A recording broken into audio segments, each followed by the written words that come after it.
All right, welcome back everybody for another deep dive. Always fun to be back. Today we're going to be looking at this whole Karla Sofía Gascón Fernanda Torres situation Yeah. that everyone's been talking about, and using an article we found that really kind of breaks it down. It's interesting, right? Because it brings up this question of how should people be behaving on social media, especially during awards season, Yeah. when there's so much pressure and, everybody's kind of vying for that same recognition.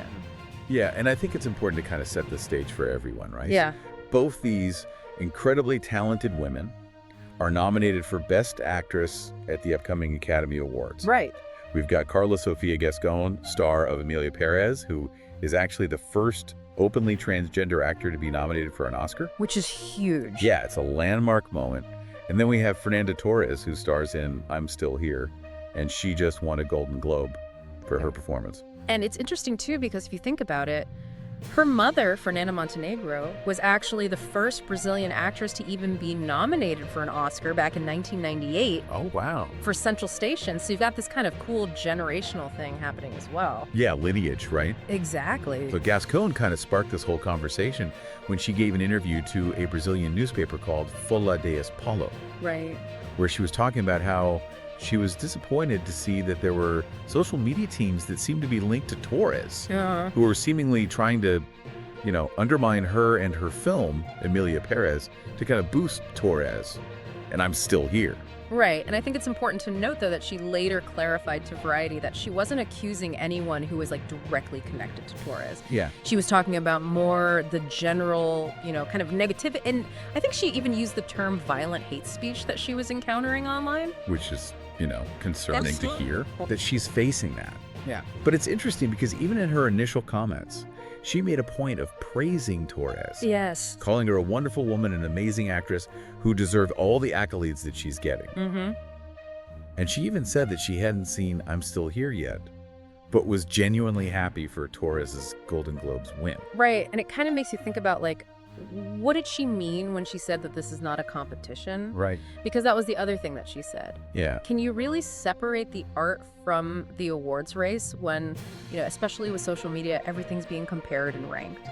Yeah, and I think a lot of people on social media kind of latched onto that not a competition comment, especially with the Academy's updated campaigning rules. Oh, yeah. After that whole Andrea Riseborough situation. Totally. Which really got people talking about what is considered ethical when it comes to promoting yourself during award season. Yeah, and it's interesting because those new rules were designed to prevent nominees from, bashing each other's performances. But Gascón didn't actually do that. Yeah. She praised her acting. So technically, she wasn't violating any guidelines. Okay, so are you ready for this? Yeah. This is where it gets really interesting. Okay.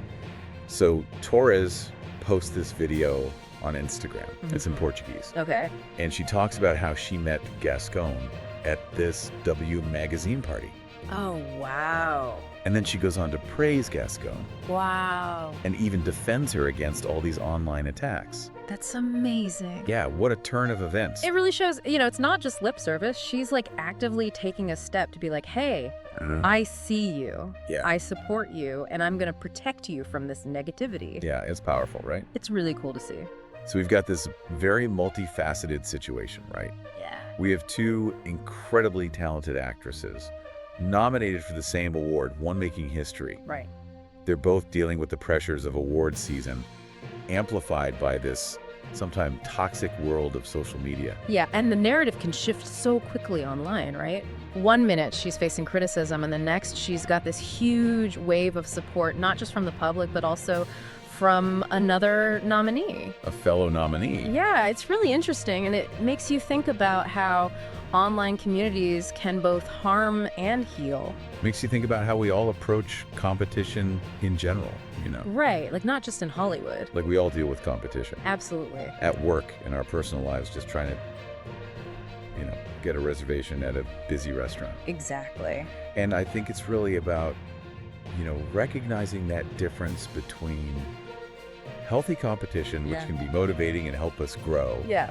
versus toxic competition, which just becomes destructive Right. and can lead to a lot of negativity. And I think social media really blurs those lines. Yeah, for sure. I mean, it feels like it makes things so much more intense. Definitely. Like, it's so easy to just fire off a quick comment without even thinking Yes. about the consequences, and it can reach so many people so quickly. Absolutely. And it's not just about the comments themselves, right? It's also about the way that social media algorithms are designed. Right. You know, they often prioritize content that generates strong emotions. Yeah, Which means that conflict and drama tend to get amplified, for sure. while, more positive interactions or, nuanced discussions kind of get lost in the noise. Yeah. It's like we're almost being conditioned to just focus on the negative. In a way, yeah. And I think it can be really tough to break out of that cycle. Yeah. But I think it's, seeing examples like Fernanda Torres standing up for Karla Sofía Gascón can be really inspiring. Yeah. Because it shows that you can choose a different path. You can use your platform to support someone even when you're in a competitive environment. Yeah, totally. It's like she's saying, hey, we can celebrate each other's successes without having to tear anyone down. Exactly. Which is such an important message, especially for, younger people Oh, absolutely. who are trying to figure out how to navigate all of this. Yeah. It made me think about my own experiences with competition. Like when I was first starting out in my field, I felt so much pressure to prove myself to be the best. And, sometimes I would lose sight of the bigger picture. Yeah, Phil. It wasn't until I found a community of colleagues who were both supportive and challenging that I realized competition doesn't have to be a zero-sum game. Oh my gosh, that's such a good point. Yeah. I feel like I had a similar experience when I was first starting out as a writer. Yeah. I was so focused on beating the other writers Right. that I forgot to actually enjoy the writing. Totally. And then I found this amazing group of writers who were so generous with their time and their advice. We would critique each other's work, share ideas, and celebrate each other's successes. Yeah. And it completely changed my perspective. It's so important to have those communities, right? Totally. Because they give you a space where you can learn and grow and, feel supported even when you're facing challenges. Yeah. You're not alone. Yeah. And it kind of brings us back to that question that we were talking about before. How do we navigate that fine line Right. between advocating for ourselves and engaging in healthy competition, especially, in this digital age where things can escalate so quickly? Right. That's the million-dollar question. And, I don't think there's a one-size-fits-all answer. Yeah. But I do think a big part of it is being mindful of our intentions. Yeah. Are we trying to lift each other up? Are we trying to tear each other down? Right. Are we focusing on genuine connection? Or are we getting caught up in the drama of social media? Those are the kinds of questions that we should be asking ourselves all the time. You're bringing up such good points, and it makes me think about how much of our lives now are online. Oh, absolutely. Social media has become such an integral part of how we, present ourselves, Yeah. how we perceive others, how we interact with the world. And it's easy to forget that what we see online is often a curated version of reality.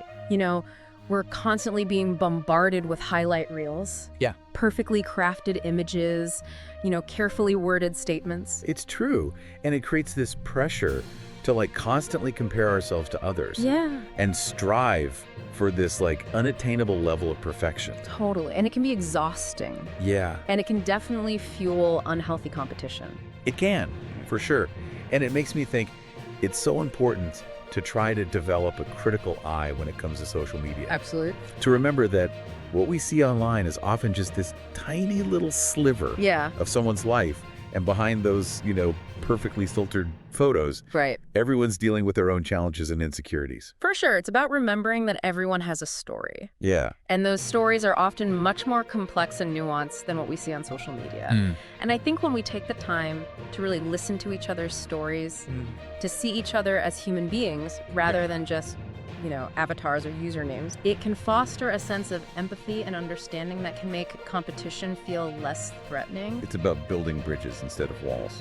Exactly. And it all starts with recognizing that we're all in this together.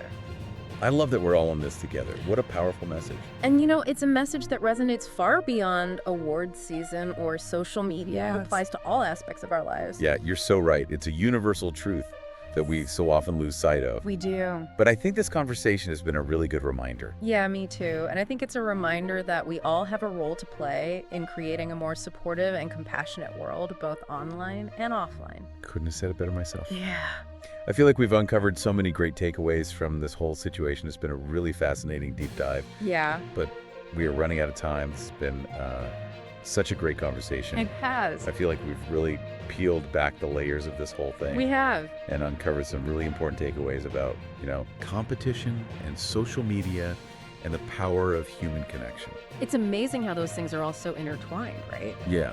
And so I want to leave our listeners with a final thought. Okay. We talked about the challenges of navigating competition in the digital age. Right. But what about the flip side? Yeah. Like, how can we as individuals actually contribute Right. to a more supportive and encouraging online environment, Right. especially when it comes to recognizing and celebrating each other's achievements? That is such a good question. It's something I'm going to be thinking about a lot moving forward. Me too. And I think it's a call to action for all of us to really be mindful of how we engage online, Yeah. to think about, the impact that our words and actions can have, and to choose to be a force for positivity and support, even when there is competition. Yes. And on that note, I think it's time to wrap up this deep dive. Okay. Thank you all so much for listening, and we'll be back next week with another fascinating topic. See you then. Until then, stay curious, stay engaged, and remember, we're all in this together.